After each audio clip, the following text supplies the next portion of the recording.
అక్షరాలు లేని బైబిల్. అక్షరాలు లేని బైబిల్ ఎలా ఉంటుంది? సువార్తికుడొకడు చెరసాలలో నుండిన ఖైదీని క్రీస్తు యొద్దకు నడిపించాలన్న ఆసక్తితో ఒక బైబిల్‌ను అతనికి బహూకరించెను. ఆ ఖైదీ విద్య లేని పామరుడు. అతడు లేఖనములను చదవలేకపోయెను. అయ్యా! దీనిలో రాయబడి ఉన్న మాటలను నేను చదవలేకపోవచున్నాను. అక్షరాలు లేని బైబిల్‌నివ్వండి అని వేడుకొనెను. అక్షరాలు లేని బైబిలేది? అతనికేమిచ్చేది? సువార్తికుడు బహుగా ఆలోచించెను.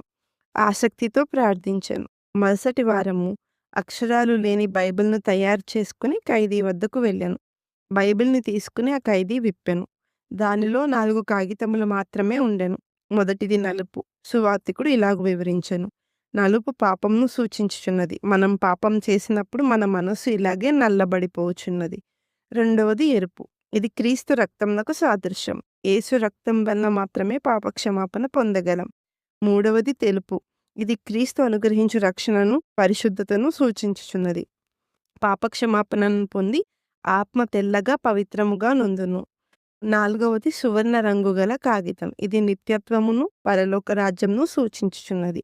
ఖైదీ ఆ బైబిల్ గ్రంథంను రొమ్మునకు ఆనించుకుని సంతోషించెను.